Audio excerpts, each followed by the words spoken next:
Hello guys, this is your friend and we are back with a new fanfic. And if you enjoy this fanfic, then please press the like button and subscribe to my channel for more fanfic like this. And now let's start the fanfic. Tsunade tried to ease her erratically beating heart while she rushed towards where she last saw Gamabunta fighting the Kyubi before both it and the large toad seemed to disappear. Fear was coursing through her veins as she almost knew what she would find once she got to Kushina and Minato. She cursed mentally as she had let her phobia of blood stop her from being there to help deliver the child that was to be her godson and possibly endanger both him and his parents. Her eyes widened while she felt her heart drop to her stomach once her eyes landed on the sight of Kushina with a large gaping hole in her stomach. It only dropped deeper down as she saw a dead Minato hugging her from behind while a crying baby was held in her arms. Kushina, oh God, I can try and help you.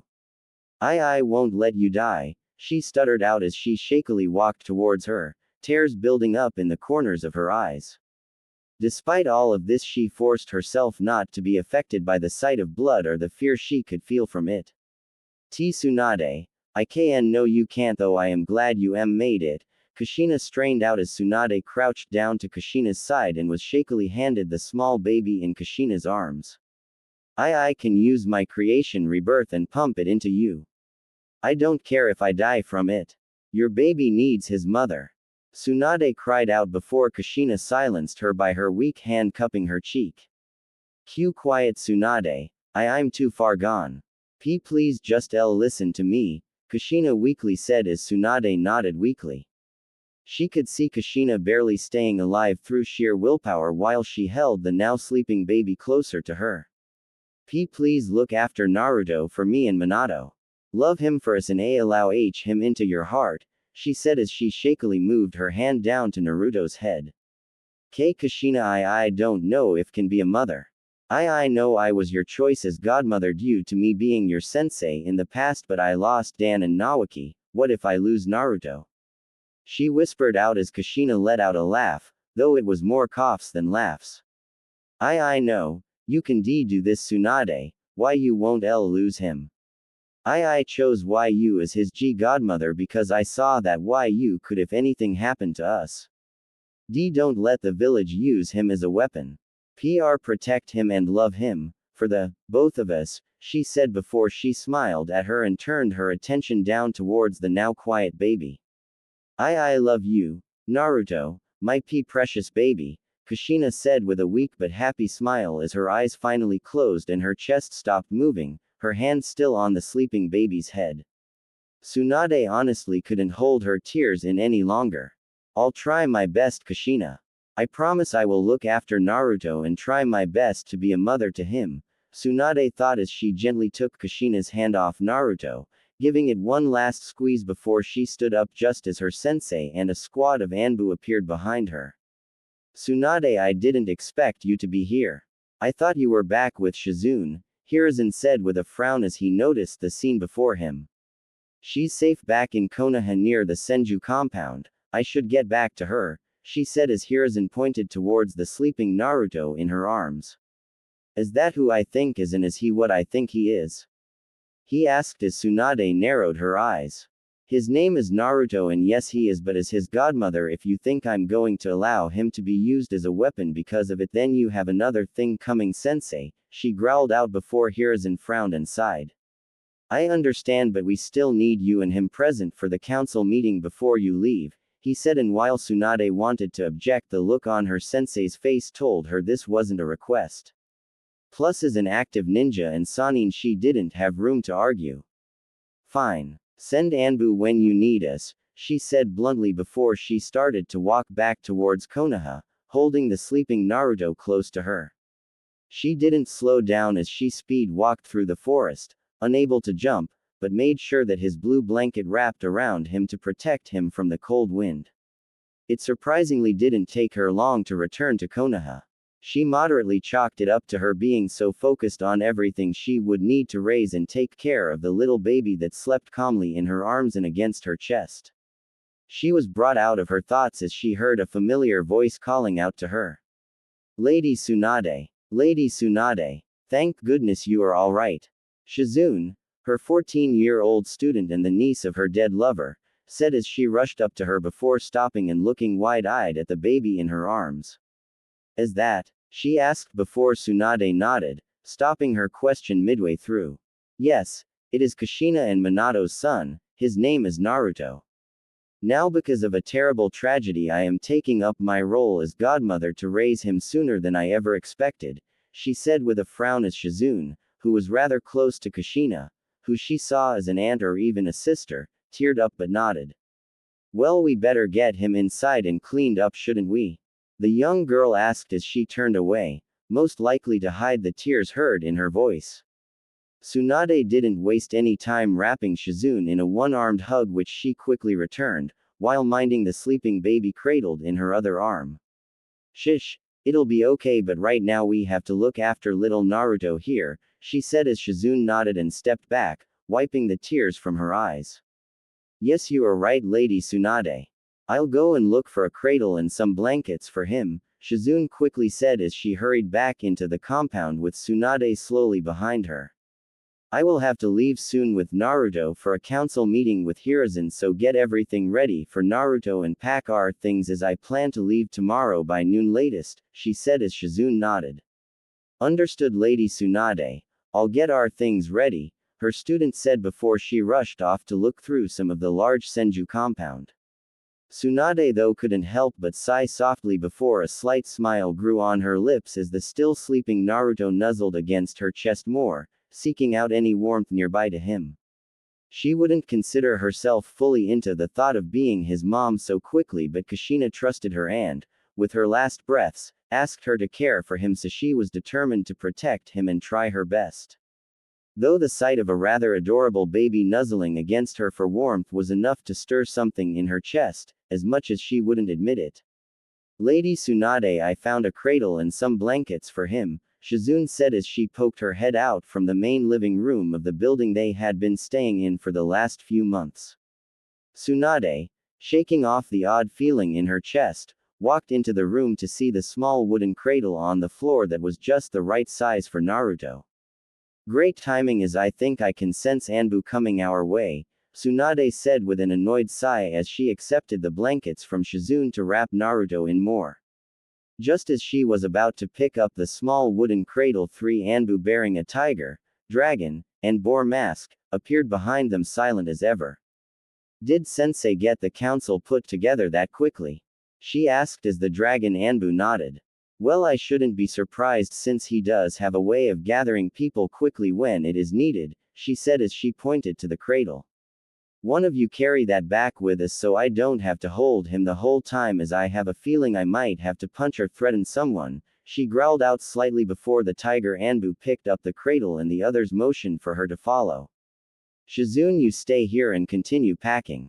Hopefully this shouldn't take long, she said as Shizune nodded and went back to packing while Tsunade followed the Anbu out of the compound and towards the Hokage building. As they entered the Hokage's chamber, she had to struggle not to glare at Danzo as he sat in the middle of the elders, Homura Mitokado and Kaharu Udatane on one side of the table. The other side was all of Konoha's dominant clan heads as Hiyashi Hyuga, Fugaku Uchiha, Inochi Yamanaka, Choza Akamichi, Shikaku Nara, Shibi Aburame, and Sume Inuzuka all sat together. And of course at the head of the table was her sensei, Hiruzen Sarutobi, back in his Hokage garb, which told her he had taken back up the mantle of Hokage after Minato's death. She didn't mind that since she'd rather have him back in power than allow someone like Danzo to slip into power. Tsunade, sorry to call you so soon after everything, but with you planning to leave as soon as possible, this meeting had to be called. Hiruzen frowned as she shrugged her shoulders, directing the Anbu where to set the cradle in the room. Whatever, just let's make this quick since I have a lot to figure out and plan because of this little guy, she said as she gently set Naruto down in the cradle, making sure he was safely wrapped up and warm. I'm sorry Tsunade, but I don't believe it is best for the village if you take our Jinchuriki from the village, Danzo quickly seemed to chime in as the other elders, who were basically his parrots that went along with whatever he said, nodded alongside him. Well, I'm sorry, but as his godmother and closest living relative, seeing as my grandmother was Mito Uzumaki, I don't believe you have say over what I do with my godson, Tsunade growled out as Hiruzen quickly cleared his throat to stop the two from starting any arguments. Wait, the little guy over there is actually the new Jinchuriki of the Kyuubi. Sum said in shock, since to place a burden like that on a newborn baby was a bit much. I figure it was the only way for Minato to subdue the Kyuubi, as it is nigh impossible to kill a Biju. And it goes without saying that this bit of info is an S-rank secret and not to be repeated under any means unless with my approval, Hiruzen said, ending with a very serious tone that left for no argument as the others nodded. Look, Sensei, Kushina tasked me with the job of godmother. Hell, she told me with her last breath to do it. I don't care if I am labeled a missing nin for leaving with him, I will raise him and I won't do it here. She said as she slammed her hands on the table and stared her sensei dead in the eyes. There is no need to go that far, Tsunade. No one is going to label you as a missing nin, he said, a small barely visible smirk on his face, as he watched the shocked looks on the elders while a few of the clan heads frowned slightly. Hiruzen, you can't be serious. If our village loses our Jinchuriki, it will greatly weaken our village. Kaharu said as Hiruzen sighed. Really, and how is a little newborn baby going to keep our village strong right now? What better person to train him than his godmother, who is a Sanin? He asked Kaharu, who frowned, before he turned to Tsunade. Which is why I will let Tsunade take Naruto to raise him how she sees fit, but there are two conditions, he said as Tsunade knew there was always a catch. And these conditions are? She asked with a frown before Hiruzen held up one finger. First is that you will train him as you see fit, and by the time he reaches 16, when he would graduate the academy, you bring him back to Konoha. This does not mean you have to train him, but knowing you'll want him to at least be able to defend himself, he said as Tsunade frowned. Do we really have to return to the village? She asked as Hiruzen sighed. Yes, I would think his parents would want him to have some ties to the village at least, he said as she groaned but nodded as she was in no place to argue right now. Fine, whatever. What is the second condition? She asked as her sensei chuckled and held up a second finger.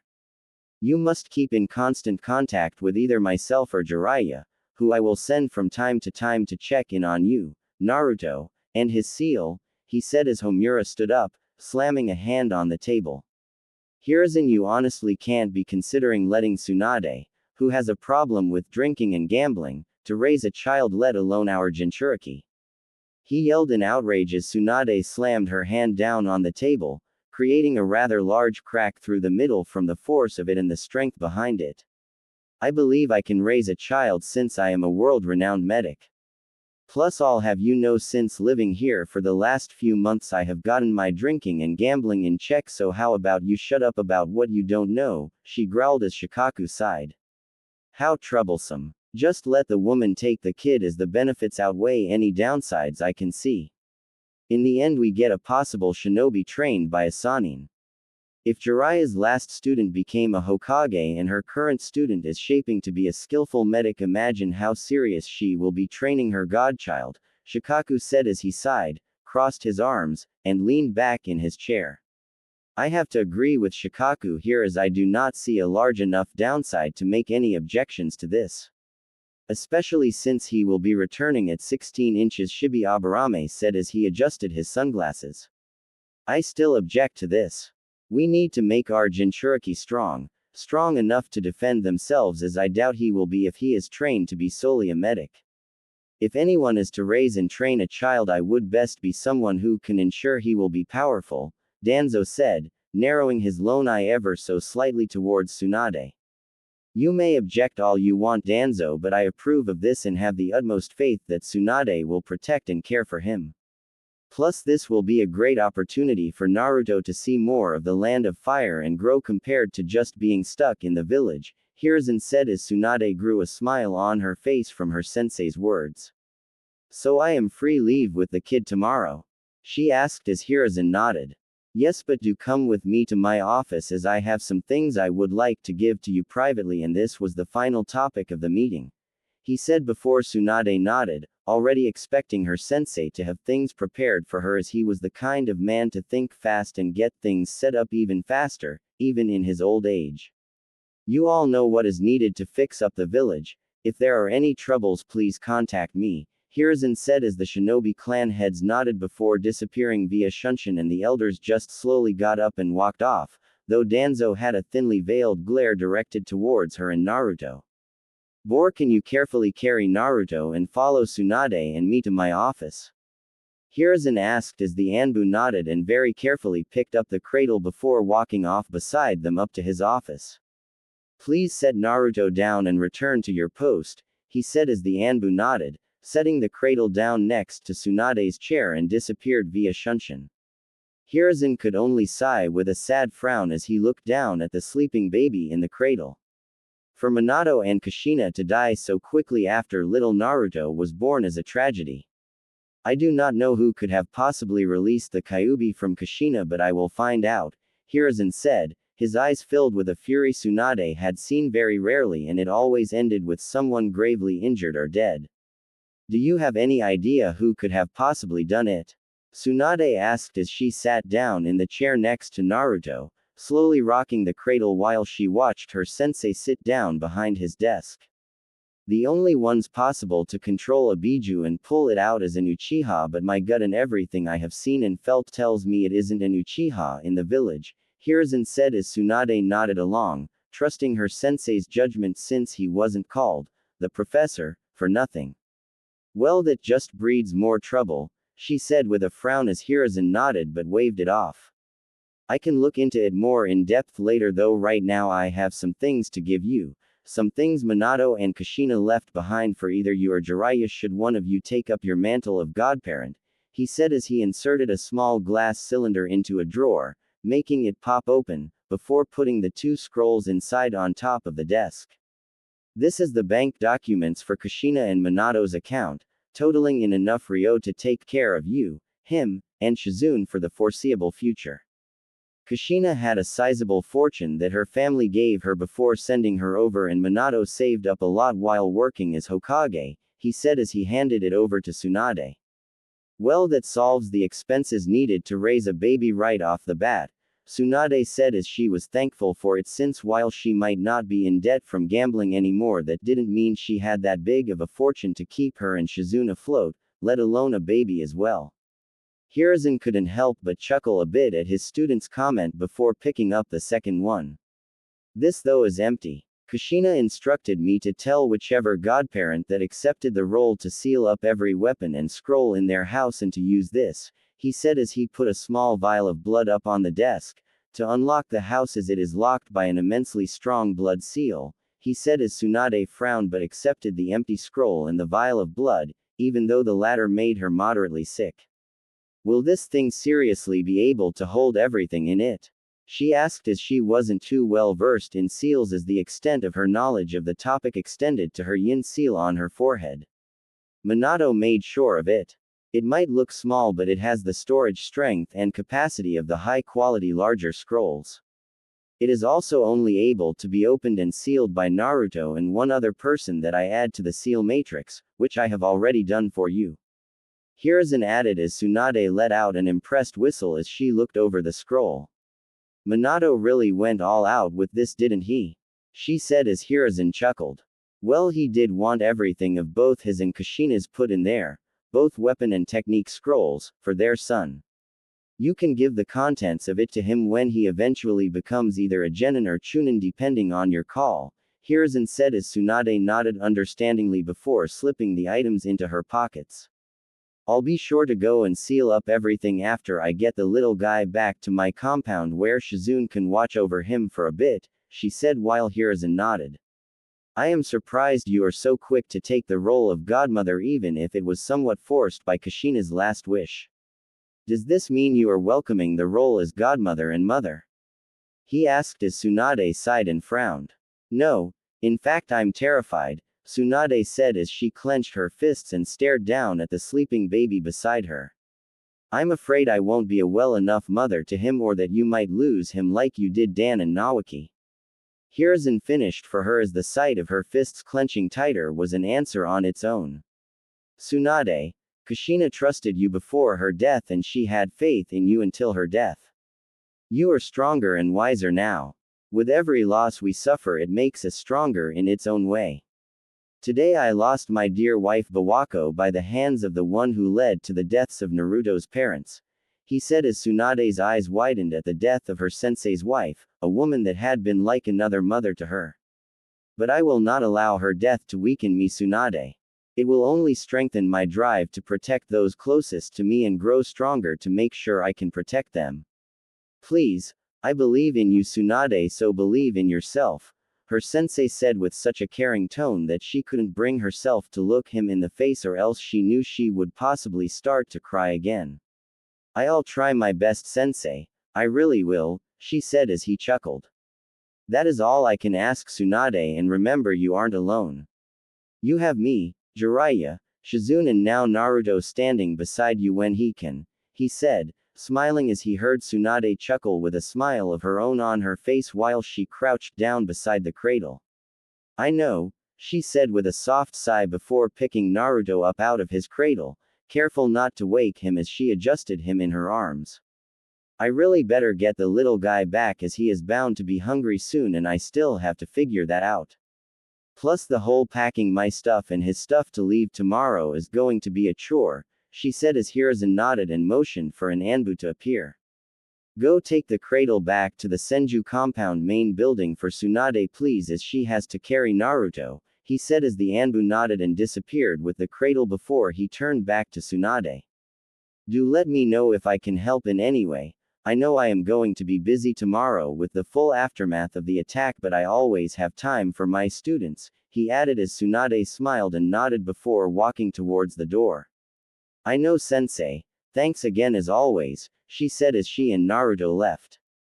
As much as she liked talking with her sensei, she had a lot of stuff to do before daybreak and she needed to get started so she could at least get some sleep in before they left. Come on, little guy, let's get you in a bassinet or something for the night, she said in a soft whisper as the small baby in her arms nuzzled closer to her for warmth. Next day, Tsunade sighed as she watched Shizune carry the happily babbling Naruto in her arms while she carried the large storage scroll that they had fit everything of theirs as well as the one scroll that held everything of Naruto's from his parents' house in it. Thankfully they had been able to get everything packed and get him fed with enough time to let them get a good night's sleep. Thankfully Naruto seemed to be a heavy sleeper after getting a full meal in him. Though to feed Naruto she had to somewhat modify her body a bit with a medical technique she had learned back when she was with Dan for the case of if ever they had kids and she couldn't naturally produce milk. Originally it was a technique made for maids or mothers who adopted so they could still feed the children they cared for or adopted. She knew she had to do it for Naruto considering he was a newborn and formula was something she wanted to get him on eventually. Are you okay, Lady Tsunade? If you want to rest more I can look after Naruto for you after we find an inn, Shizune said as she shook her head. No, I'm fine. We really need to keep moving so we can reach the town I have planned for us to stay in for a while and get settled down before it gets too late, she said as they had left Konoha an hour or two ago, after a farewell from a shadow clone of her sensei, something she understood since the whole village was hectic to repair and recover, meaning the Hokage was even busier. They continued through the forests of the Land of Fire towards the village she had in mind until she started to notice Naruto's fussing in Shizune's arms. Naru-chan, what's wrong? You don't need a diaper and you were just sleeping, Shizune said confused as Tsunade chuckled and gently took the fussing baby from her student's arms. Relax, Shizune, the little guy is just hungry. Isn't the right, Naruto? She asked in a baby voice, as she rubbed his cheek, settling him down in one arm as she used the other to uncover her from her gray top. She wasn't too worried about others seeing as she couldn't sense anyone nearby. She did though chuckle at her student's embarrassed and nervous look as Shizune looked away. Ah, relax, Shizune, it's a perfectly natural thing. No need to get embarrassed, she teased as Shizune only got redder. It's not that. It's just the size, Shizune mumbled as she stared down at her own still developing chest as she was only 14. Oh, well, don't let it get you down. I was roughly the same size as you when I was your age. It wasn't until I was around my late 20s or so when I really bloomed, she said as she noticed a look of hope in Shizun's eyes that made her laugh a bit before Shizun looked over at her. So how does it feel? Does it hurt? Shizun asked as her curiosity got the better of her. It feels weird but doesn't hurt, especially since the little guy doesn't have any teeth. He does definitely drink a lot though, she said with a chuckle as Shizun nodded while they continued walking. By the time they had reached the town Tsunade had set up for them to stay in, which had taken a few hours, Naruto had finished eating and gone back to sleep in Shizun's arms as all newborns did mostly was eat, sleep, and go to the bathroom. Thankfully he wasn't messy when it came to the last part. So why did you choose this town for us to stay in, Lady Tsunade? Shizun asked as Tsunade unlocked the large house in front of them. Well, it's a good distance away from Konoha so we don't have to worry about the bothering us, and this is one of the Senju compounds that were set up long before Konoha was formed, so it's a rent-free house. And it, like the others around the Land of Fire, have been locked so others can't enter them, though it's not like there is anything of value in them, Tsunade said as she pushed open the gates to reveal the slightly dusty insides.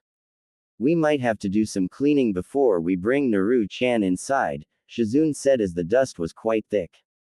I'll make some shadow clones to do it. For now let's go out to the courtyard and maybe start unpacking there, Tsunade said as Shizun shielded the sleeping Naruto's mouth from breathing in the dust while they walked through the house and out into the inner courtyard. Well, this house looks very nice and large, how long will we be staying here? Shizun asked as she watched the shadow clones of her sensei go through and clean up the house while they unpacked the boxes of their stuff. Well, with a baby I don't want to move around all that much, so for the foreseeable future we will be staying here and settling down. After we unpack we can go to the market and stock up on some food and set up our account, she said as she crouched down, smiling down and fluttering her fingers at a giggling Naruto that laid in a cradle next to them. I want to give him a moderately stable upbringing, Shizun, so let's get comfy here, she said as Shizun smiled and nodded before they continued unpacking their things, looking forward to their life in this nice little town. A month later, Tsunade smiled softly as she gently rocked Naruto's cradle, lulling him to sleep while he hugged on a little slug-stuffed animal she had bought him. She let out a tired groan, straightening her sore back and rubbing her shoulders as had just finished up her report to her sensei as per their agreement. Here you go, Katsuyu, you can now take this to sensei. Thank you for doing this for me, she said as the small portion of her main summon nodded and allowed her to slip the scroll into the pouch she had put on her. Of course, Tsunade-sama, it is a small task to ensure you may look after Naruto-kun, Katsuyu said as she looked down at Naruto from on top of the short desk Tsunade used focus on work and Naruto at the same time. He is an adorable child. Do you plan to have him sign the slug summoning contract? Katsuyu asked as Tsunade frowned and rubbed her forehead. I don't know, Katsuyu. Sensei said I have a choice whether or not to train him, but a part of me wants to and doesn't want to. I want him to be able to defend himself, but another is scared he'll end up like the others, she said as Katsuyu knew she meant Dan and Nawaki. I understand, and whatever decision you decide I'm sure it will be for the best. After all, I think raising him will awaken your mother's intuition, Katsuyu teased before disappearing in a puff of smoke, leaving behind a grumbling Tsunade. Her grumble stopped as she narrowed her eyes in anger, sensing 3 chakra sources heading their way that were trying their best to stay hidden. Though with her level of sensing the only one she figured could slip by her senses were either Orochimaru for sure and possibly Jiraiya if he was actually being serious. Acting as fast as she could without waking Naruto, she carried the sleeping baby out of the room and towards his room, which thanks to Jiraiya sending some seals back via Katsuyu, was the most secure room in the house. Lady Tsunade, are you okay? Shizun asked as she entered the room to see her student cleaning up Naruto's room a bit. Stay here with Naruto, I think I feel some pests heading our way, she said as Shizun frowned but accepted a sleeping Naruto into her arms. Do you need my help? Shizun asked as she shook her head, putting a paper tag on Naruto's forehead, which harmlessly absorbed a very small bit of chakra, before pulling it off him. You look after him while I use this to lure them out, Tsunade said as she headed out of the room before stopping and looking back at them. If anyone slips by me to you, then you know what to do, she added as Shizune nodded, gaining a nervous but serious look. Oh, of course, Lady Tsunade, her student said before Tsunade grabbed one of Naruto's extra teddy bears and blankets before she closed the door behind her. She continued heading out towards the courtyard as she felt Shizune activate the security seals on the room before deciding to wait for whoever were clearly heading their way through the back of the large compound. She quickly slapped the tag on the bear before wrapping it in a blanket in hopes to fool those coming. Thankfully, she was able to do it just in time as the next second 3 Anbu, clad in dark cloaks, appeared across her in the courtyard. Immediately she knew they weren't sent by her sensei, as the long dark hooded cloaks were not regular Anbu attire. That and the blandness of their masks screamed something wrong. Tsunade Senju were have orders to retrieve the child in your care from you and return them to ensure they get the proper training to be of use to the village, the center Anbu said as Tsunade narrowed her eyes, immediately aware who sent them after her. Iho Danzo knew he was sending his route to their deaths after sending them after a Sanin. Though he'll figure that out once I send your heads back to him and sensei, Tsunade said before she quickly tossed the bundle towards them, causing one Anbu to leap up to catch it only for it to explode in his face and send his limp body falling back towards the ground. She didn't waste any time before she leapt towards the Anbu on the left, drawing her fist back and charging up her super strength as she seemed to have caught them off guard. She heard a somewhat sickening crunch as her fist collided with their sternum and sent them crashing into the courtyard wall, leaving a deep imprint from the force of the crash. As the last one realized the quick deaths of his 2 allies, he made a quick choice to retreat before a familiar chakra flared above them both. Summoning art. Food cart destroyer. A familiar voice yelled out before a large toad appeared above the last Anbu, before it crashed down, instantly killing them under the toad's immense weight. So I made it just in time, it seems, the voice said as she looked up to see Jiraiya smiling down at her before dispelling the toad and stepping to the side to avoid the dead body. I could have handled them, they were severely overwhelmed and not ready for me to attack. Guess they figured I would be on the defense considering they thought Naruto was in my arms, she said before her eyes widened. I need to check on them to make sure Naruto and Shizune are safe.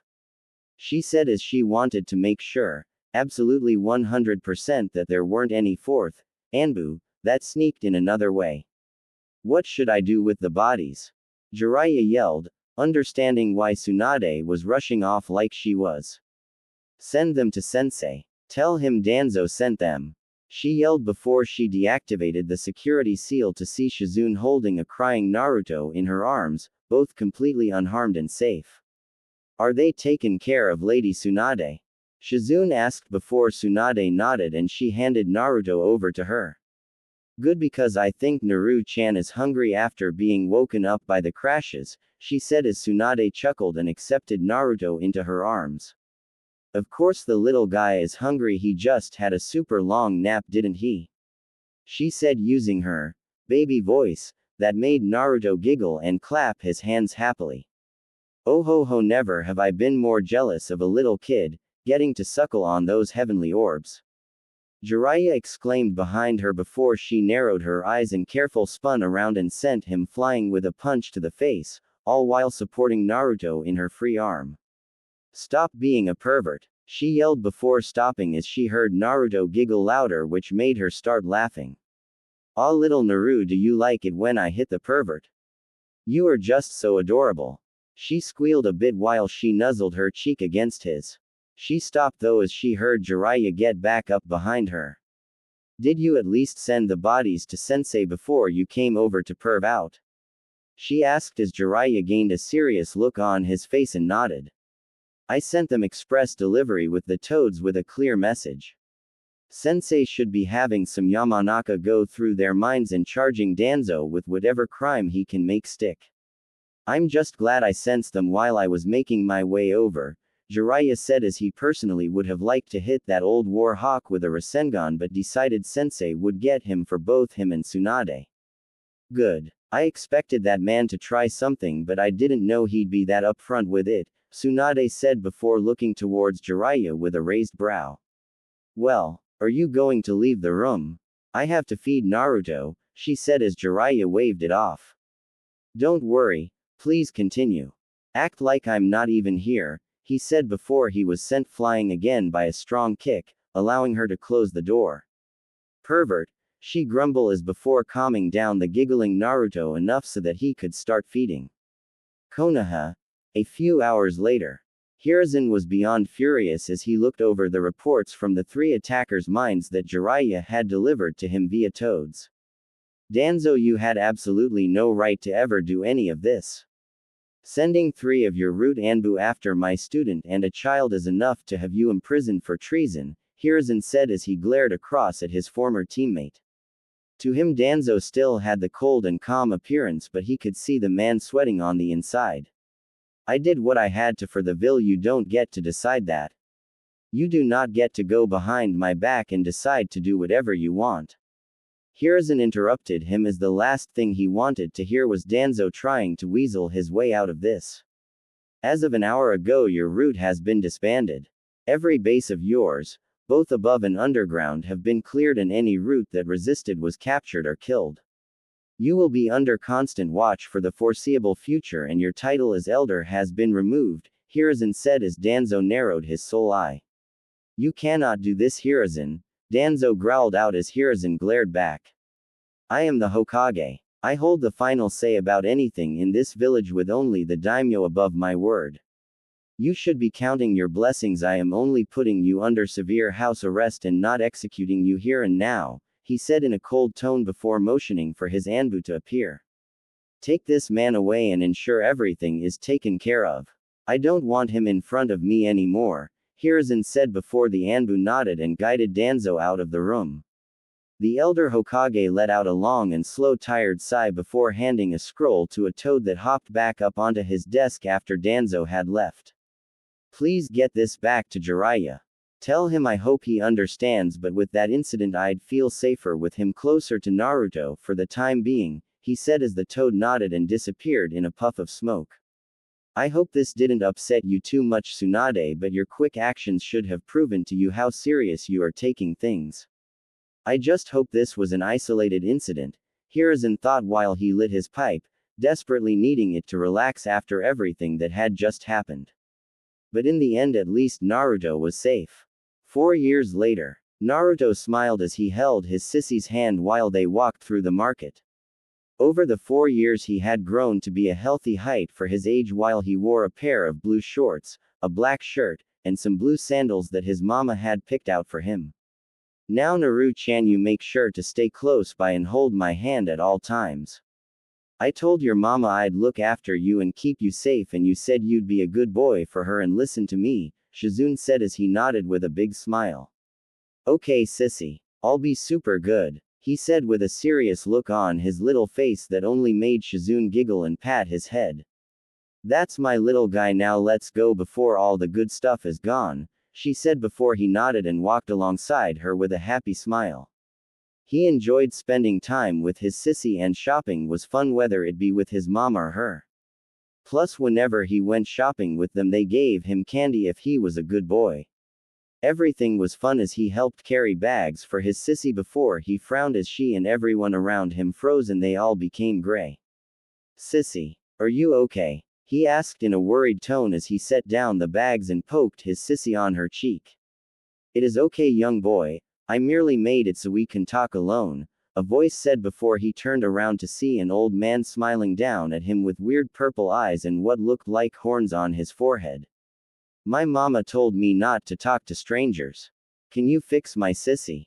He asked with a frown, slightly moving behind his sissy to put some space between him and the old man. She has raised you really well, Naruto, better than you would have lived alone, the man said as Naruto frowned. How do you know my name, mister? He asked while the man chuckled and stroked his beard. Well, you can say I'm a friend of someone close to you, the man said, pointing towards his stomach, which made it get all warm and his head hurt a little bit. Not now, my son. Let me get to what I came here for, he added before the headache disappeared. Naruto, I came here to offer you something, he said as he reached into his odd coat while crouching down and pulled out two scrolls, one a dark gray color and the other a soft red with red swirls, while the other hand held a small fruit. The fruit, like the scroll, was red with swirls on it. It was also the size of a strawberry and in fact looked like one but was also the shape of a heart. What is that? Is it a strawberry? He asked as the man chuckled and looked the fruit over. I guess it does look like a strawberry, but unlike one, it is much more special. This is a very special fruit I grew myself for you to eat with your mother training you in mind. Since she is a doctor, she'd be the perfect person to help you use its powers, he said as Naruto couldn't help but widen his eyes. Powers? He asked as the man smirked and nodded. Yeah, powers that will help you protect those special to you. You can keep your mother and sister and uncle safe as well as those you meet in the future, he said while Naruto frowned contemplating eating the small fruit. Take it, a deep voice spoke before Naruto looked around erratically. Who said that? He asked nervously before the old man smiled softly. Thank you, my son. I do hope you'll help this boy as he is going to be the one I told you and your siblings about, he said before Naruto frowned and felt another warm feeling in his stomach. Take it, Naruto. This man can be trusted, I promise, and I'll explain who I am later. If he is showing up, then this is something serious, the same voice spoke, only much quieter and calmer. Naruto wasn't sure, but something about the voice made him nod and step out behind his frozen sissy. Okay, mister, but will the fruit taste good? He asked as he took the scrolls from the man's one hand, slipping them in his pockets before the man handed him the small fruit. You just need to eat everything of it up to the stem. Leave a bit behind so you can show it to your mother, the man said as Naruto nodded and accepted the fruit into his hand. Okay, but what is your name, mister? He asked before the man stood up just as Naruto bit into the now gross tasting fruit. Hagoromo Otsutsuki, he said just as Naruto started to pass out and fall backwards. Use that power well, my young boy. I know you will change things in this world for the better, and my son will help you do so, he finished before his form faded and time started again. Tsunade let out a calm sigh as she relaxed in the living room, since with Shizune and Naruto out of the house she could take a little breather. Being a mom, despite her first thoughts, wasn't as tiresome or exhausting as she was expecting. Thinking back, she figured the time she fully accepted the role and term as mother was when Naruto first called her Mama. Even just remember that scene brought a smile and happy tears to the corners of her eyes. Flashback. Tsunade let out a chuckle as she set a 6-month-old Naruto down in his high chair as she found he enjoyed eating with them at the table. Shizune, can you keep an eye on him while I get his food ready? Tsunade asked as her student nodded and scooted her chair next to Naruto's high chair, as they had both found out he got rather fussy when Tsunade went too far away while he was in his chair. I'll keep his attention, Lady Tsunade, Shizune said as she held up his little slug plushie that instantly got his attention in the form of trying to reach out to grab it. Now you are going to be good boy for your mommy, aren't you? She asked little Naruto as he giggled and clapped his hands.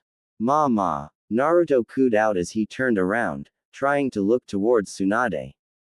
The second the words left Naruto's mouth, both Shizune and Tsunade froze before Tsunade quickly rushed over next to Naruto to see him smiling up at her and grabbing for her, asking to be held.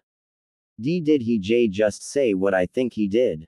Tsunade asked as Naruto tilted his head in slight confusion and tried to make his little hands reach her. Mama, Naruto asked as Tsunade was frozen solid before a strong warmth grew in her chest and she just felt something click or fall into place.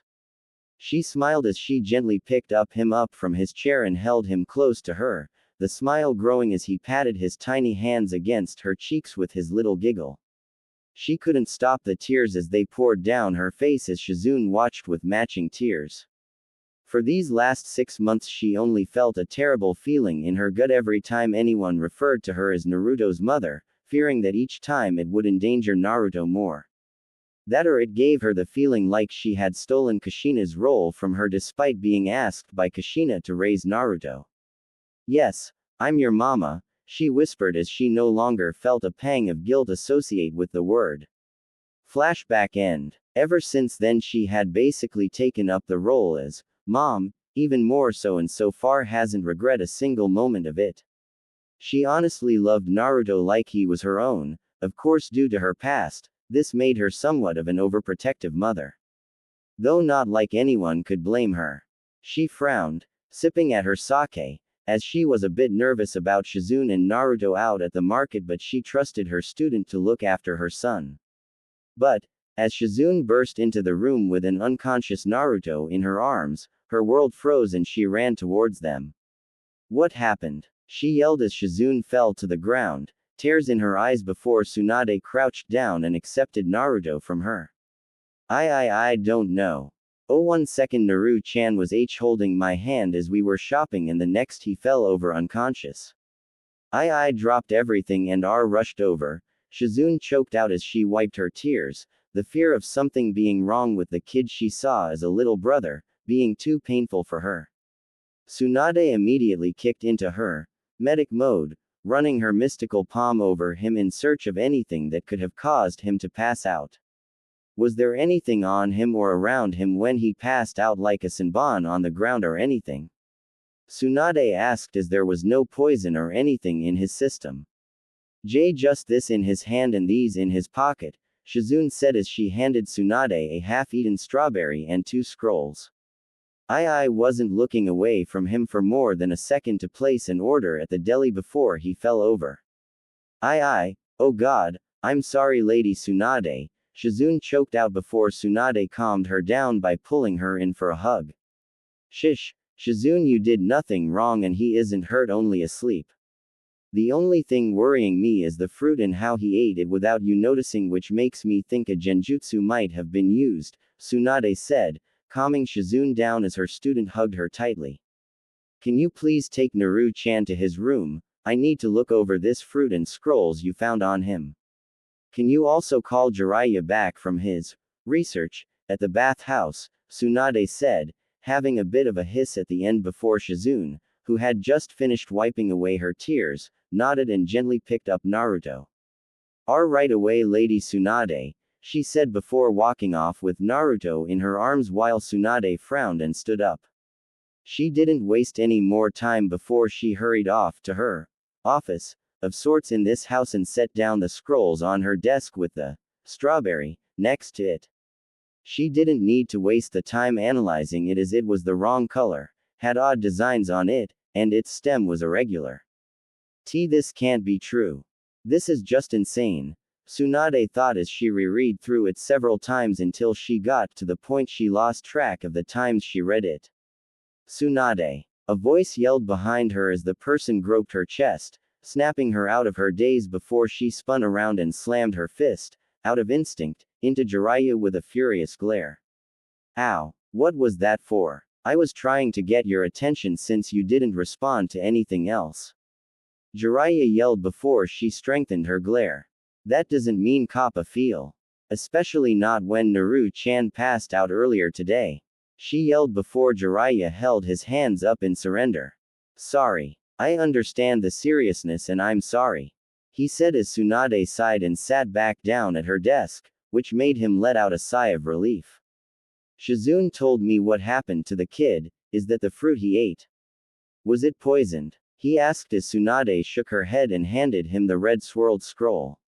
No, just read and tell me what you think, cause apparently that is what he ate, she said as Jiraiya rose an eyebrow but sat down on the ground and opened the scroll. While he read the scroll, she poured them each a saucer of sake, which she passed to a shocked-looking Jiraiya, who downed it in one chug. This can't be true, Jiraiya said as Tsunade held up the bit of leftover fruit that Naruto had kept. From what is left over it looks like this supposed Ope no mi fruit. I haven't read the other scroll yet as I'm still trying to wrap my head around all of this first, Tsunade said as she found it almost unbelievable. The Ope no mi, according to the scroll, was something called a paramesha-type devil fruit.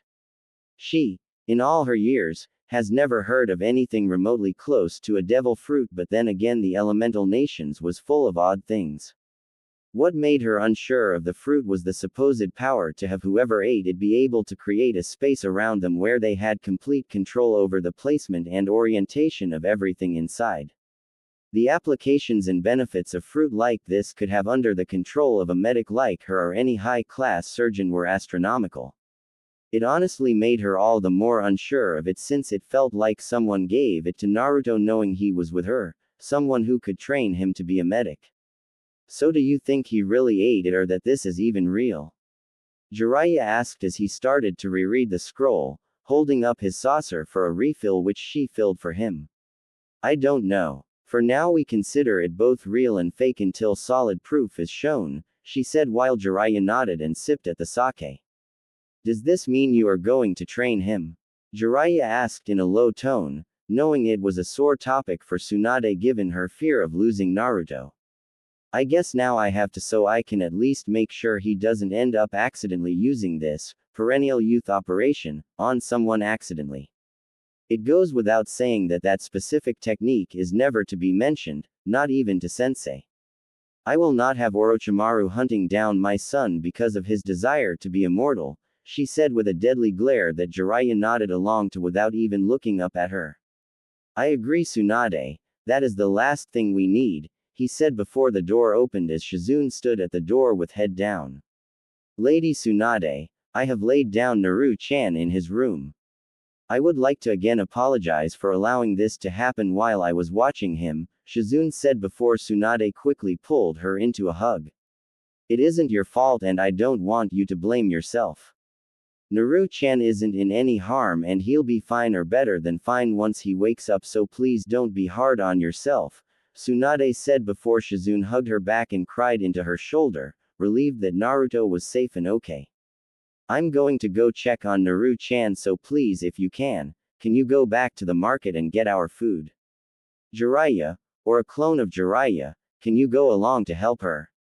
Tsunade said before turning to Jiraiya, who had already summoned a shadow clone in a henge, as was normal whenever he went into town to avoid being noticed.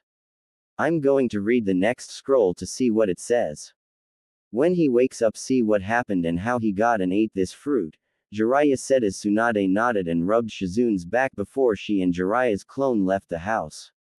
Tsunade frowned as she walked to Naruto's room, after grabbing the remains of the fruit.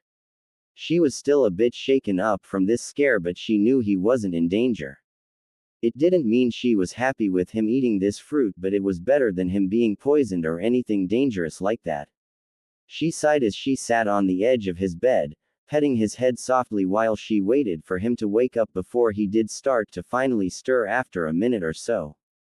Naruto grumbled as he turned towards her with a frown, his eyes opening slowly before he saw her and his frown changed to a smile. Mama, you'll never believe the dream I had about a fruit and an old man, he said before she frowned with a sigh. If the fruit looked like this, she said holding up the leftovers of the ope no mi, then it wasn't a dream, she finished in a stern tone, making him frown and stare down at the bed. You had me and Shizune worried sick. Shizune thought something had happened to you under her watch and I was scared that you were in danger. I've told you many times not to take things from strangers or eat things given to you from strangers that myself or Shizune don't say if it is okay beforehand, she scolded him as he started to sniffle and cry. I'm sorry mama. IIKN knew I wasn't supposed to be, but the old man knew my name and this voice out of nowhere said I should. Naruto sobbed out while he tried to stop his tears as he was sad that he disappointed his mom and made both her and his sissy worry. Tsunade frowned as the voice out of nowhere comment made her worry about the Kyuubi, but decided, as she pulled her son in for a hug to comfort him, that she'd talk to Jiraiya about it later. Shish Naru-chan, I'm not mad, just I was terrified that something happened to you, she said as Naruto hugged her back, though due to the size of her chest, he was hugging her chest innocently instead while crying onto her shirt. I'm sorry mama, he said, his voice muffled into her chest before she smiled softly and kissed the top of his head. It's okay, but I don't want this happening again, and you owe Shizune an apology as well. Now come on, your pervert of a godfather is worried about you as well, she said before she gently picked him up, moving him so he was crying into her shoulder before he nodded and wrapped his arms around her neck. Tsunade frowned as she watched Naruto cry and hug on Shizune, apologizing for making her worried as she sat next to Jiraiya. They were both a bit worried as they thought over everything that Naruto had told them.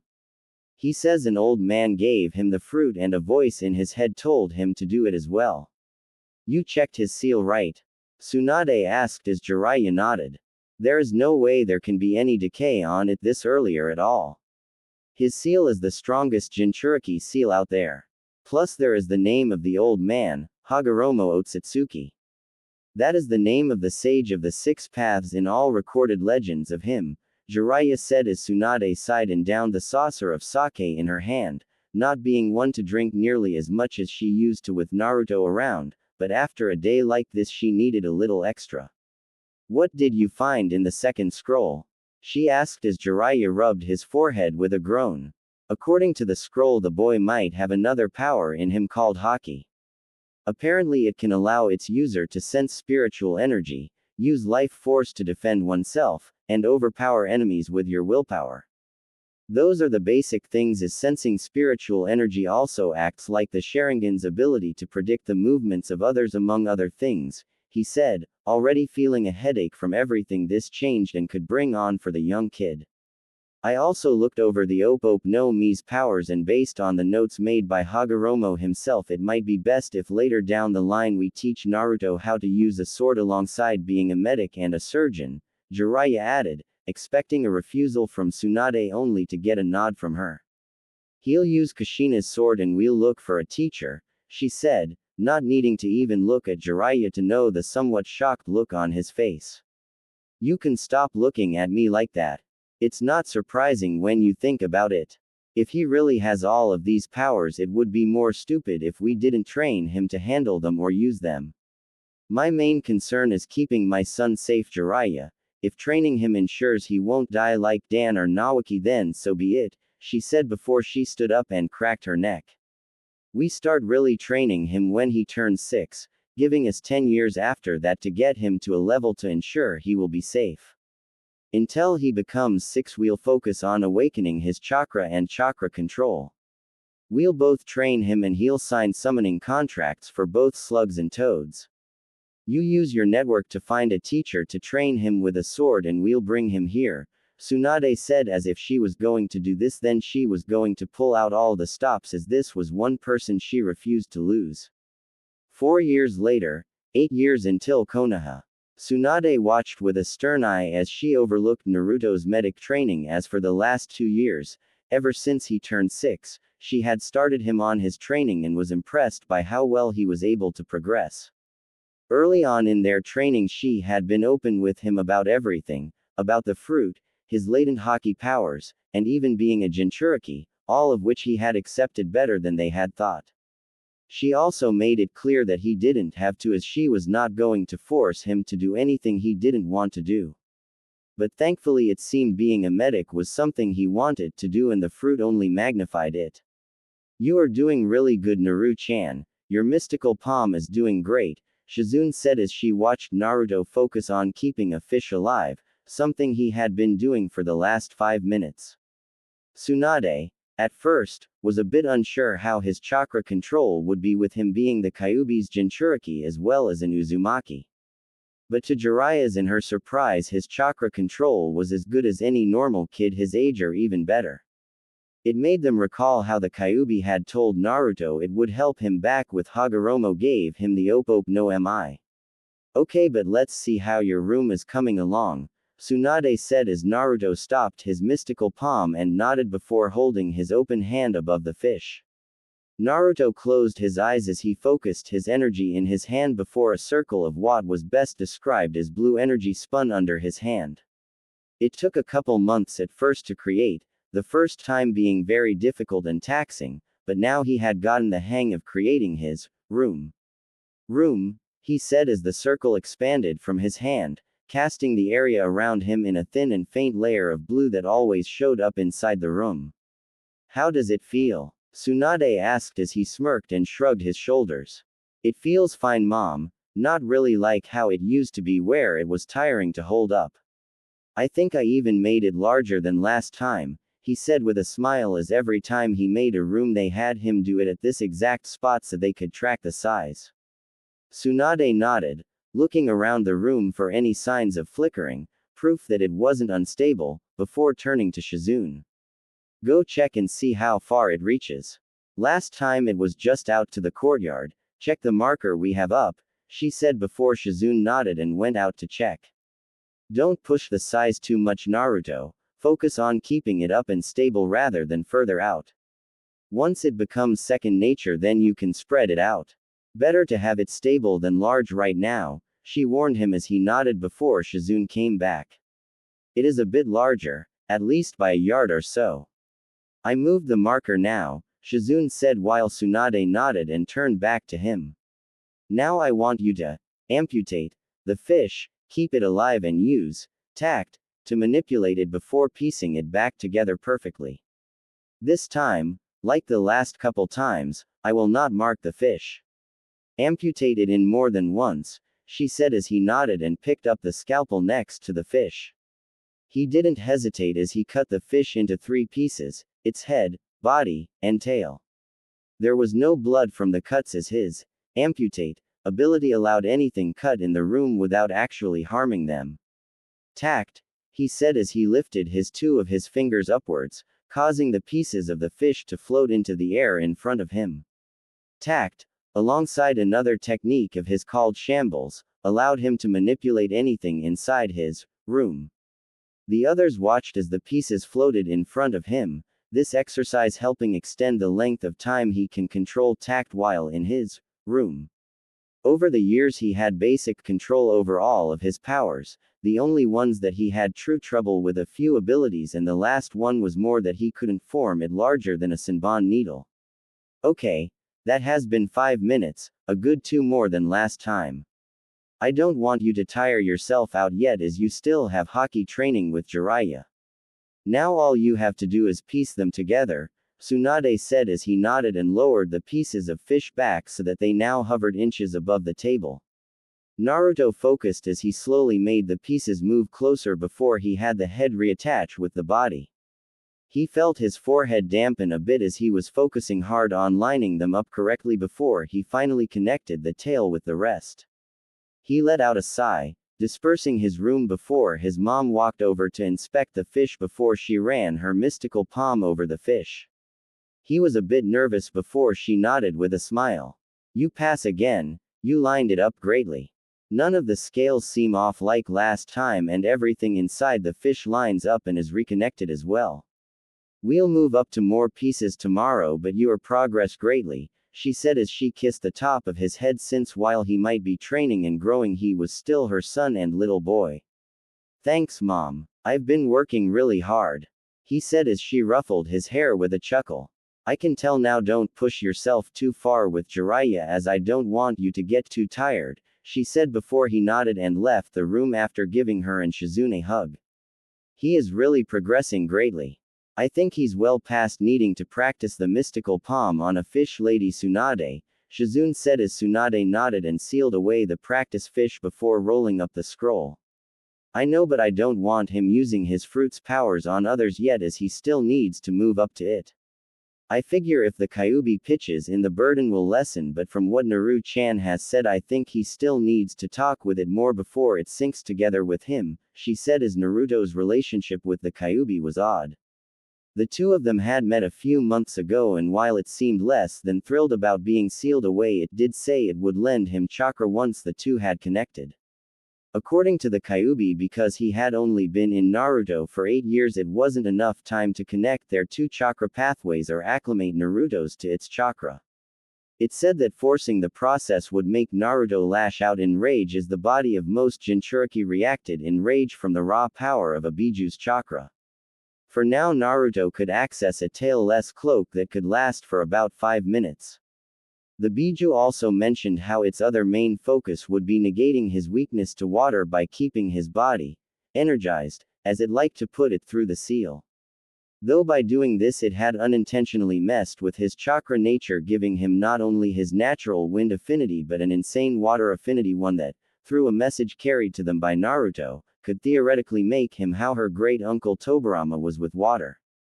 I'm sure he'll grow even more as the days go by, and who knows, by the time he turns 16 he could very well become a medic on your level, Shizune said before Tsunade smiled and sat back down in her chair. A mother can only hope, she said as she knew he had a long road ahead of him when it came to his training. 2 years later, 6 years until Konoha.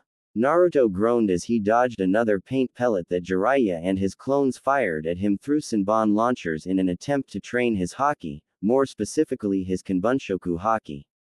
It was the only of the three haki that he had awakened so far.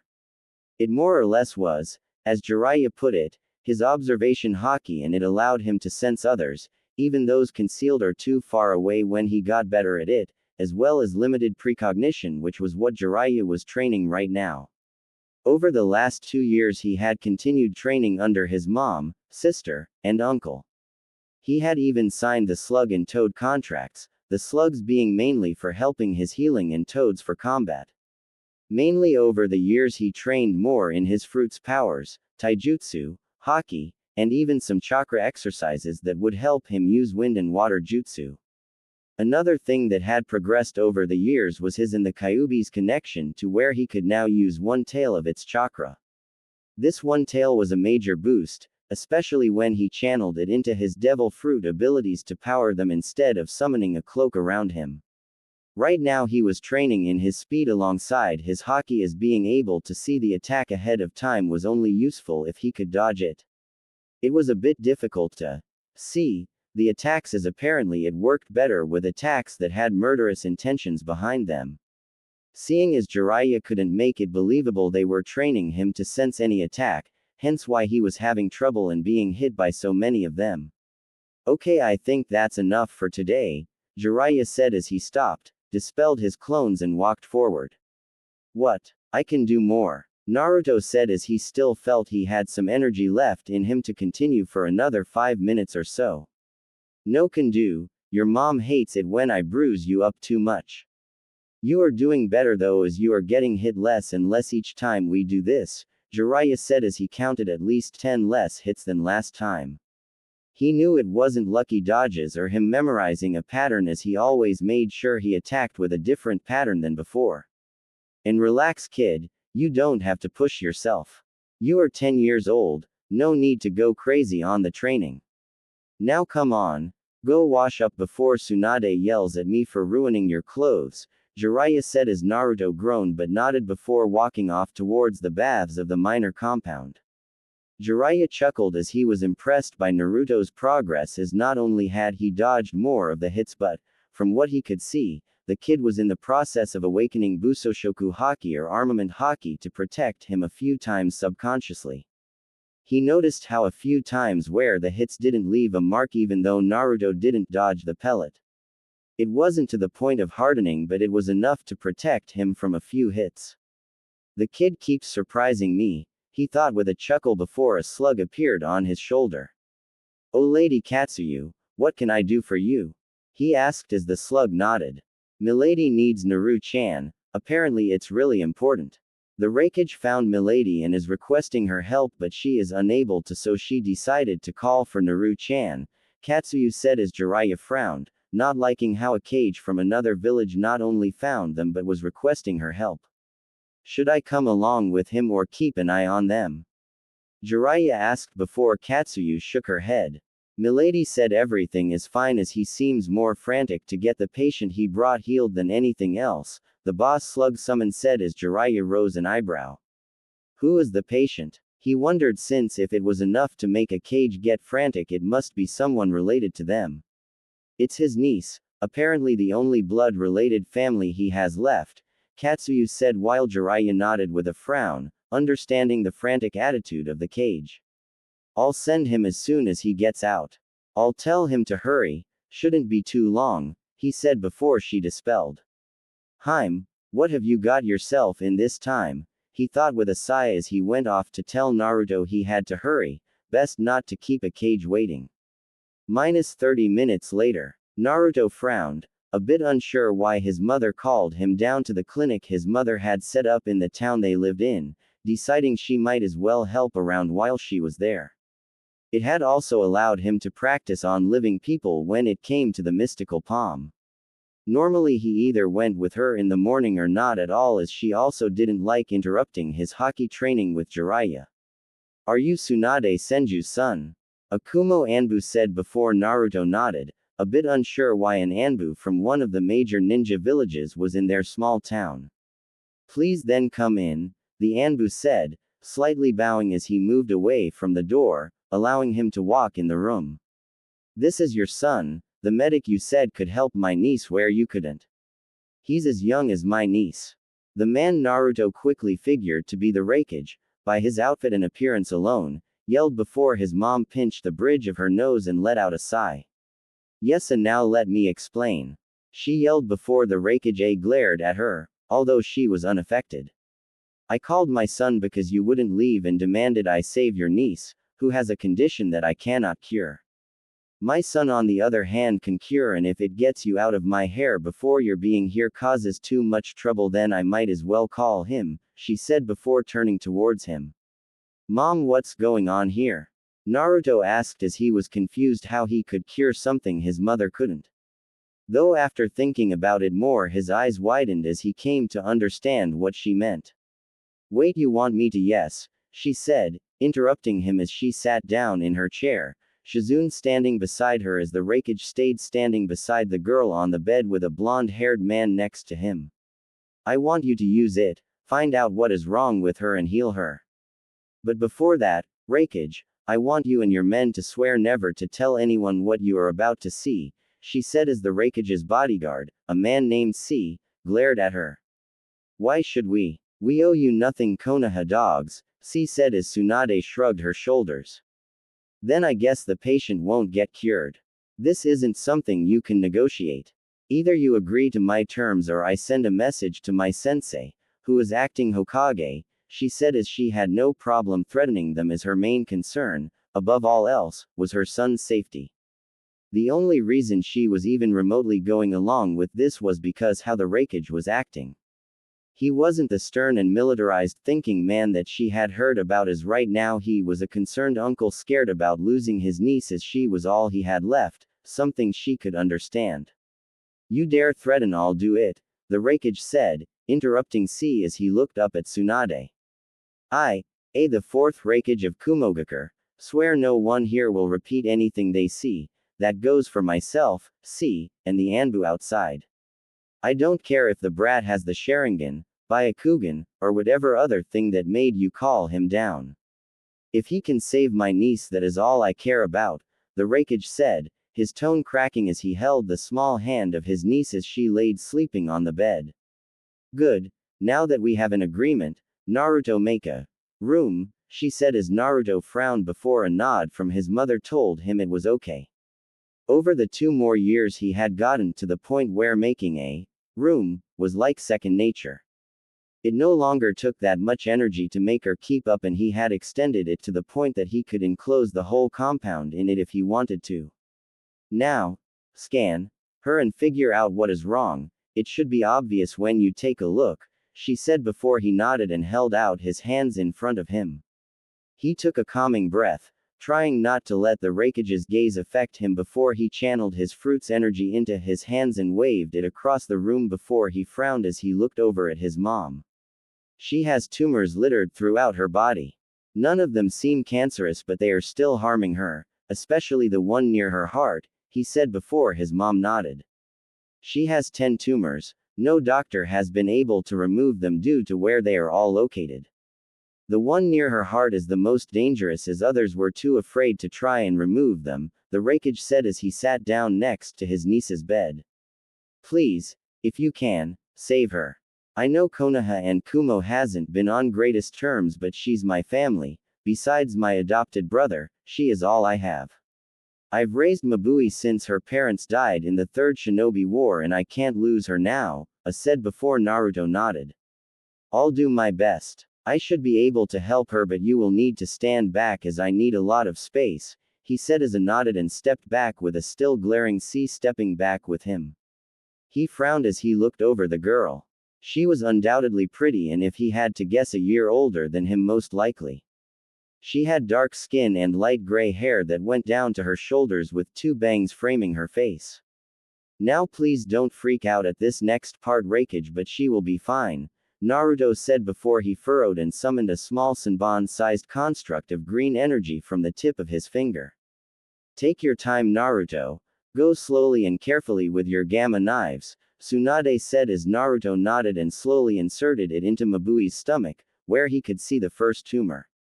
Gamma knife was always the most difficult of his fruit's powers to manifest, but thankfully he could at least summon one without passing out afterwards. Didn't mean it wasn't still exhausting, but with the Kyuubi's help he should be able to keep this up for 9 more times. What is all of this? Is it some new Kekai Genkai? C asked before Tsunade frowned and rolled her eyes. It isn't a Kekai Genkai, it's more of something he acquired when he was young. For now be quiet and let my son work, Tsunade said as they watched Naruto, one after one, poke the gamma knives into Mabui throughout her body before only one tumor remained. He knew he had to be careful with this one since it was dangerously close to her heart. I'm going to have to use a technique of mine to make sure her heart isn't damaged in this, so please stay calm, Naruto said as the confused Raikage nodded before he slid his hand under Mabui's back, putting his hand ever where her heart was before he furrowed his brow and tapped her back. Mies, he said before, to the Raikage and C's shock, Mabui's heart popped out of her chest, leaving behind a hole in her chest while her heart was encased in a glass case, still beating. What did you do to her? A yelled before Naruto held up her heart. Raikage, it is still beating and she's still alive. Mies is a power I have where I can remove someone's heart without actually harming them. It is still pumping blood through Mabui and keeping her alive. Removing this last tumor is the most difficult with her heart being so close to it. This way I don't have to worry about harming it. If you want you can hold it to ensure nothing happens to it, he said as a gingerly accepted the glass-encased heart, allowing him to return focus to Mabui. With the heart out of the way, this made the last tumor much safer to handle and easier to access before he too got rid of it like the others, panting in slight exhaustion before he held his hand out towards A, asking for the heart back. I got them all removed so I can put her heart back in, he said before nodded and handed him the heart again. Now this might wake her up as inserting back in her heart might give her a jolt and my mom can do her checkup then, he said before he placed her heart back into her in the correct orientation. He stepped back as Mabui's eyes shot open and she took a deep breath of air as if she had lost her breath, allowing the Raikage to rush to her side and check her over. You uncle, what's wrong? Mabui asked before her uncle hugged her close to him. Nothing dear, everything is great. Your illness, it's gone, cried out as Mabui also started crying as she hugged him back. Thank you Tsunade-sama, thank you, Mabui cried out before Tsunade shook her head.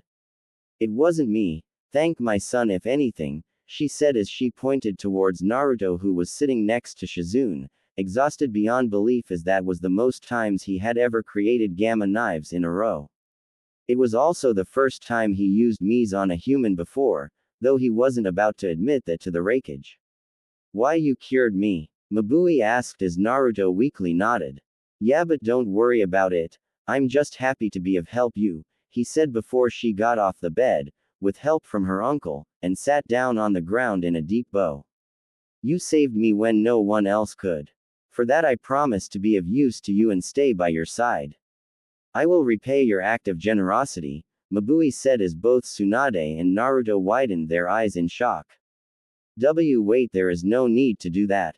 Honestly, Naruto said, unsure of how to react to all of this. No, I cannot sit idly by and not do anything in return when you saved my life. Uncle, please, you must let me stay with, she said before trailing off, realizing she didn't even know his name. Naruto, he said, making her smile and nod. You must let me stay with Naruto-sama to repay what he has done for me. My honor as a Kumogakure native depends on it. We do not let debts go unpaid, she said before started laughing and pet his niece's head with a smile. If that is what you wish, then I cannot deny you it. But, I'm sure some conditions will have to be set up beforehand, he said as Mabui smiled brightly and Tsunade went pale. Consider this an official alliance between the two nations, as I'm sure you wouldn't want to insult our village by denying my niece this or denying this alliance, A said before Tsunade groaned, knowing full well she can't deny this as much as she wanted to, since if she did it would make things even worse for the two nations. Why does my bad luck still screw me over? Tsunade thought as she swore it could be the only explanation why things were going like this. She just hoped this didn't turn out as bad as she was thinking it would.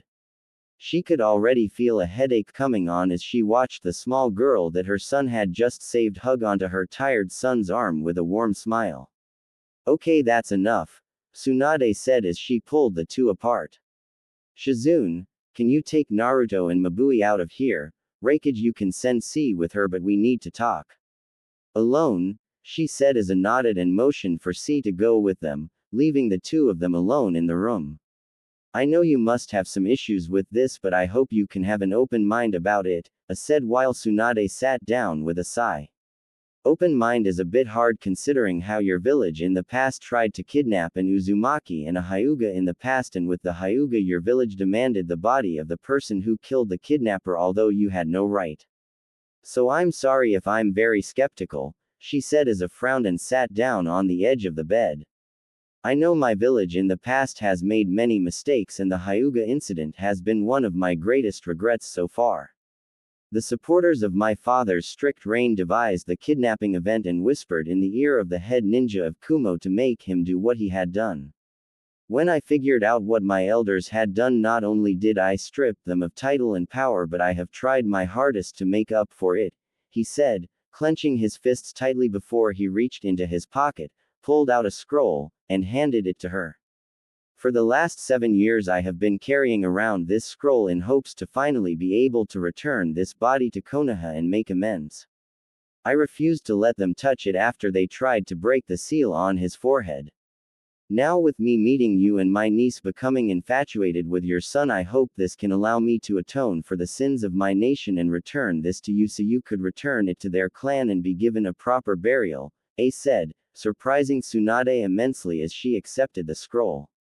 I know this doesn't immediately fix things, but with how my niece is dead set on staying with you, I hope this will allow things to slowly heal, A added as Tsunade pocketed the scroll and crossed her arms under her chest with a slight frown. This will mean a lot to the Hyuga clan, but I agree it will take time to fix things. Right now though, I am more curious why you are allowing your niece, the only family you have, to stay by my son's side, Tsunade said, since she found it especially odd how he was willing to have her leave Kumo and stay with them. My niece has always been a quiet girl that rarely asked for anything or if she could have anything. She's been like this since her parents died, and for the first time I saw a fire in her eyes when she declared she wanted to stay by your boy's side, and I just couldn't deny her, A said while he looked up at Tsunade, a serious look in his eyes.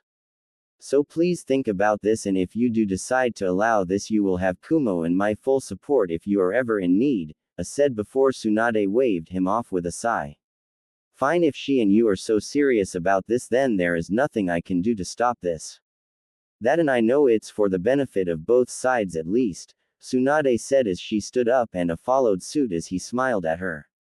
I am in your debt, Tsunade, for not only your son saving my niece but also you allowing my niece to be by his side, A said as he held out his hand for her to shake before she accepted it with a smirk. At least stay long enough to see her moved into my place and say goodbye to her, she said as a nodded before they both headed out of the room to see an exhausted Naruto in a waiting room chair with a smiling and perky Mabui sitting in the chair next to him while Shizune and C were standing nearby. Yes, though I won't be leaving you alone just yet, as I want to make sure you are settled in nicely before we leave, A said before he quickly caught the hug from his excited and somewhat squealing niece as she hugged him tightly. Thank you, thank you, thank you, uncle. And don't worry, Naruto-sama. I will make sure I train hard so that I may be able to fight by your side. Mabui said as Naruto chuckled nervously, a bit unsure how to handle that the girl he saved was not only calling him Sama, was going to live with them. Good, because the last thing I want is a fangirl to be beside my son, Tsunade said as she patted Naruto on his back with a smile. You did great, Naruto. Now let's just get back home so you can relax as the Raikage and I figure a few last things out about Mabui moving in, Tsunade added before Naruto nodded and they all made their way towards their house.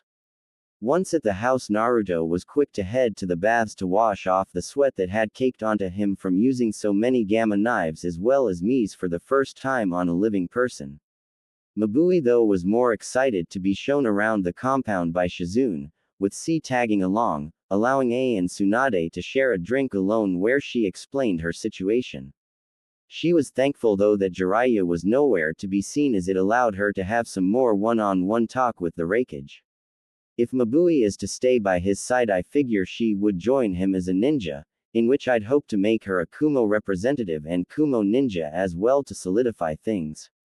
Though it still depends on what the third Hokage says about this situation, A said as he shot back his saucer of sake before getting a refill.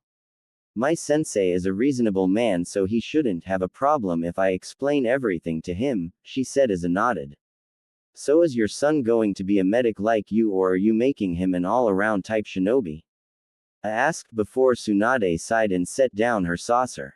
Medic is the main focus for him as well as taijutsu, but I also need to fight a kenjutsu teacher for him, as with his abilities it will be well suited for him, Tsunade said before a perked up with a smirk. I might be able to help given how, other than Kiri, Kumo has a handful of powerful swordsmen. That, and if needed I can use Kiri's allegiance to ask them if they have someone suited for him, A said as Tsunade nodded. Thanks, that'll be a major help when it comes to getting him ready and up to par by the time he turns 16, as long you keep us a secret for the most part, Tsunade said before an excited Mabui rushed back into the room with a huge smile. I love it here, uncle. I am going to love living here. C even helped unpack all my stuff into my room, Mabui said as a chuckled and got up, ruffling her hair with a chuckle before frowning as he noticed how low the sun was getting. I'm glad you like it here so much, but I think it is about time I start heading back, but before that I want to talk with you and give you some things, said as Mabui nodded and followed her uncle out into the courtyard of the compound. The young girl didn't come back until a few minutes later and was holding 2 scrolls in her hands. With them being from the Raikage, she knew it would make the girl more than strong enough to make sure someone was watching her son's back. Well, I hope you're ready for everything up ahead, as if your uncle is putting you in my care and training I am going to make sure you can handle the world, Tsunade said as she eyed Mabui while sipping her sake. I am ready, Lady Tsunade. I will ensure I can stand beside Naruto-sama, Mabui said with such conviction that Tsunade couldn't help but chuckle. We start once you fully recover from everything, so be ready. For now you can help Shizune with dinner, Tsunade said before Mabui nodded and hurried off, making her somewhat look forward to the Kumo native and everything she had in her. 3 years later, 3 years until Konoha. Naruto let out another grunt of pain as he was tossed back by a powerful strike to his gut from the back of a sword. Over the last 2 years or so he had finally started kenjutsu training after Mabui's uncle came through on how he said he'd help them with a kenjutsu teacher. The man though hailed from Kiri and was told, according to rumors around the elemental nations, to be a natural master without any teacher. The main reason he was picked was because, like Naruto, he too had an insane water affinity. The man was Yamamoto Takeshi and a master of a sword style called Shiger Soin Ryu, which was hailed as an invincible sword style. It was also why he was a prime candidate to become a 7 swordsman of the mist according to the info Jiraiya's spy network had on him. When he first showed up, having given the info of what town they lived in by after his mom was given the okay by Konoha, they expected someone fearsome looking. Instead though they were met with a man Shizune Nichan's age with spiky black hair, light brown eyes and a constant warm and cheerful smile on his face, even while in a spar. He mainly stuck to wearing kamishimo and hakama pants with his two swords sheaths sitting on his hips. Nice try there, Naruto, but you need to move quicker than that to get past your opponent's guard, Yamamoto said with a smile as he rested one of his two unique blades on his shoulder. It's hard to get close to you when you've already got my scent with that sword of yours, Naruto said, pointing his basic katana that Yamamoto had lent to him until he got his own from his mother once he turned 16, towards the sword in Yamamoto's left hand with the dog-shaped pommel. Yamamoto's two swords, one having a dog pommel and the other a swallow pommel, were a set that when used in unison was absolutely deadly and a true candidate to the seven swordsmen of the mist. Oh, don't worry, Naruto, just consider this training with weights. If you can get a scratch on me, then that means you pass this level and we can move on to the next, Yamamoto said as he waved off his complaint, making Naruto groan before they both heard a boom of thunder. He worriedly turned around wanting to check up on Mabui, as she was the only one with an affinity towards lightning. It's okay, Naruto. Mabui is fine, as Tsunade told me to expect some noises as they are apparently making progress on teaching Mabui her super strength, the swordsman said, only making Naruto worry more as he knew how difficult, and at times painful, learning that technique of his mother's could be. Although deep down he knew Mabui could handle it. Mabui, while still quite clingy to him, was a skilled and powerful kunoichi. His mom had decided to teach her the basics of medical ninjutsu, but she had also realized her focus was mainly taijutsu as her uncle had given her a rather powerful set of parting gifts. The main one that she was having the most trouble with was her uncle's lightning release, chakra mode that she was determined to master enough to at least be able to use it in battle by the time they reached Konoha. He too had things he wanted to get some mastery over by the time they reached Konoha.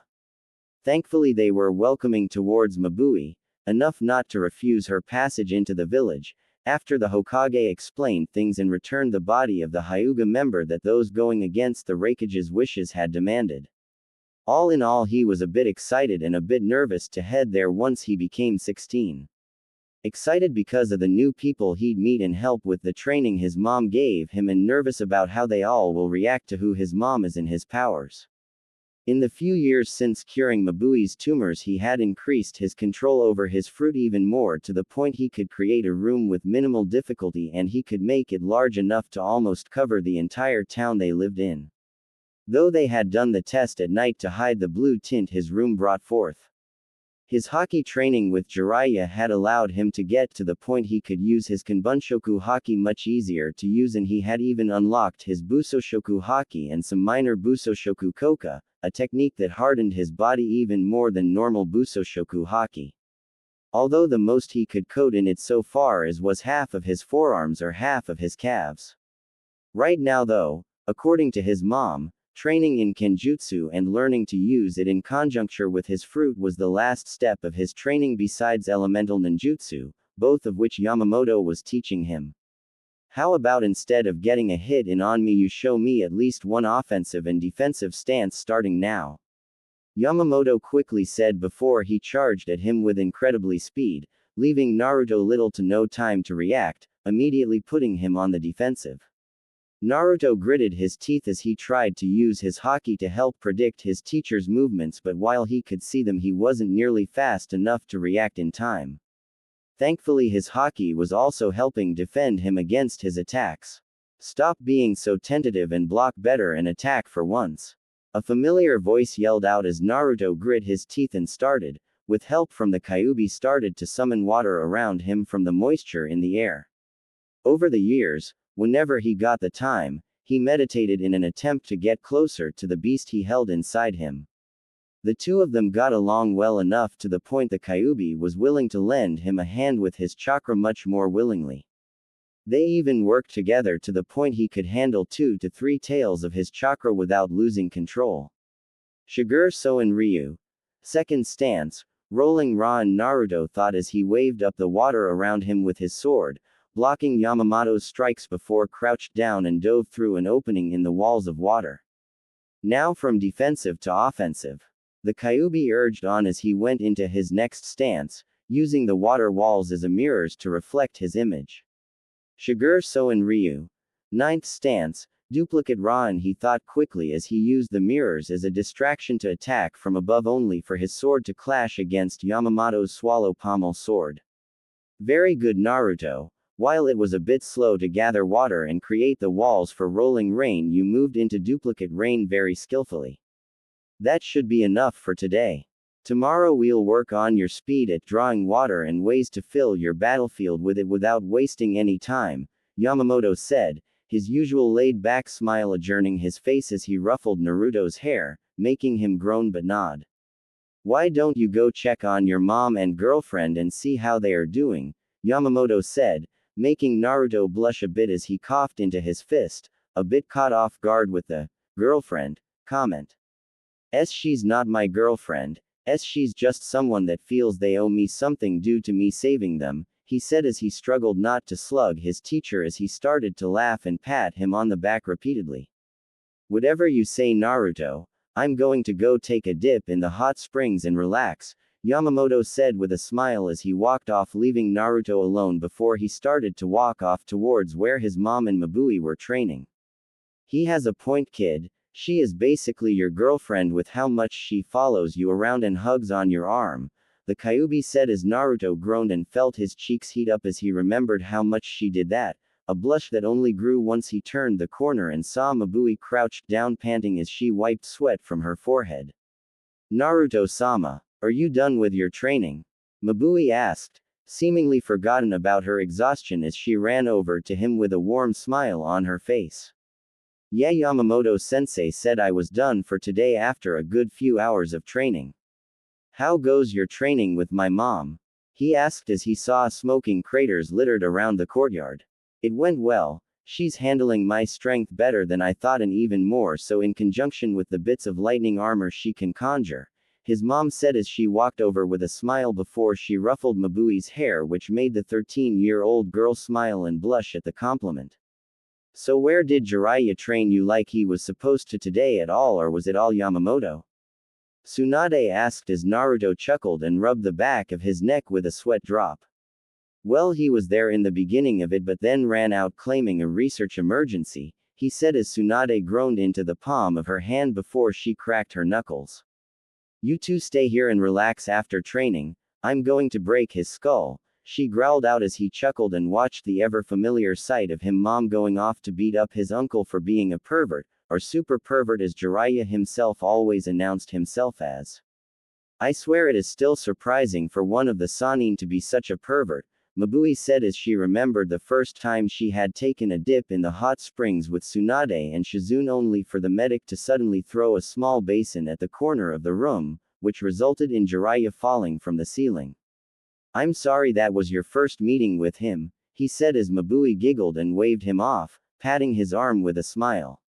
It is fine, Naruto-sama, as you got revenge for me by using your powers to swap his arms with his legs for the whole next day, she said as she remembered how Tsunade had used Jiraiya's punishment as a training exercise for him.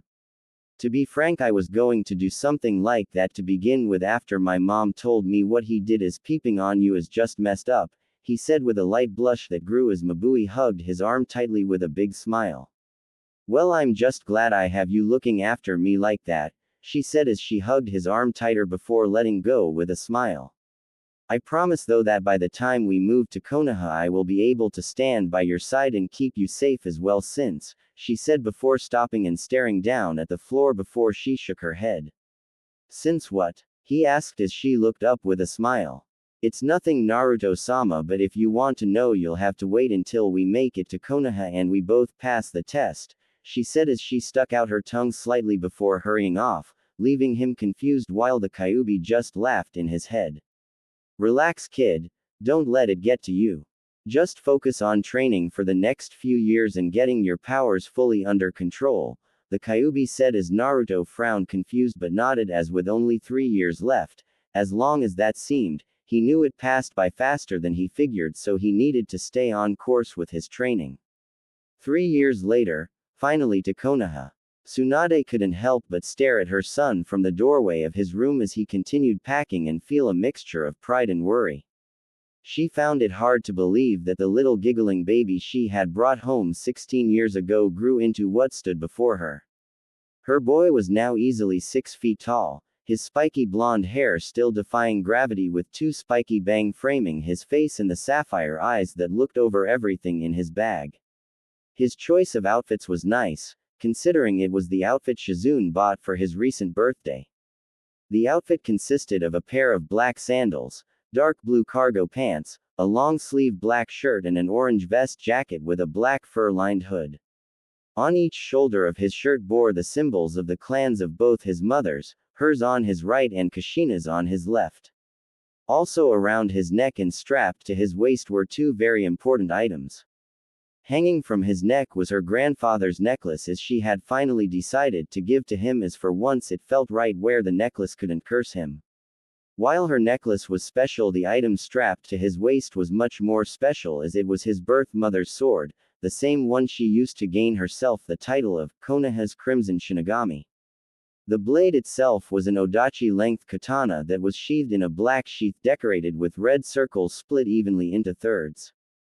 The hilt was wrapped in black silk with a tsuba had flower-like edges, and if he were to draw it he'd reveal its blade was pitch black with red hamon decorating the blade to give it the appearance of a saw or sharp teeth.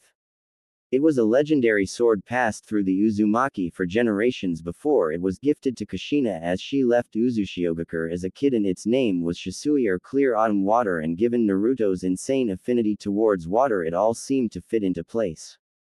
This sword and necklace were the last two gifts of his given to him on his birthday a few months ago, and they were also used as a window to tell him who his real parents really were. Flashback. As Tsunade told Naruto the events around his birth, she couldn't help but feel a pit of fear rise in her stomach as she grew afraid of how he might react. "I'm sorry I never told you this until now. I just felt now would be the best time considering we are leaving for Konoha soon," she said as Naruto looked up from the sword in his hands and smiled before surprising her with a hug. "Mom, you will always be my mom in my eyes. You raised me, loved me, cared for me, and trained me my whole life. I am grateful that my birth mom chose you to look after me, as I'm somewhat afraid what would have happened to me if you hadn't. I love you and I will always see myself as your son," he said as Tsunade hugged him back with a smile as tears of joy silently streamed down her cheeks. "Thank you, sweetie. This means so much to me. Just promise me you will be careful once you become a ninja, as I don't think I'd be able to handle losing you," she said as she kissed the top of his head, making him nod before she set her hands on his shoulders. "And you can still back out of this and just stay a medic. Your training wouldn't go to waste, as I would have still trained you this much even if being a medic alone was your plan all along," she said while she looked her son dead in the eyes. "Thanks, Mom, but I feel like I need to do this and that I can do this. I'll be fine, as Mabui-chan will always be watching my back," he said as he put his hands on top of hers and gave them a squeeze. "I'll make you proud and put everything you taught me to use, I promise," he said before she chuckled and kissed his forehead. "I'm already proud of you and I will continue to be with everything else you do from now on. Now how about we get back to the party, as you still need to eat some of the cake Shizune, Mabui and I baked," she said as Naruto nodded, slipping her necklace around his neck and carrying his sword in his hand. "Sounds great, Mom," Naruto said as he and his mom left his RO.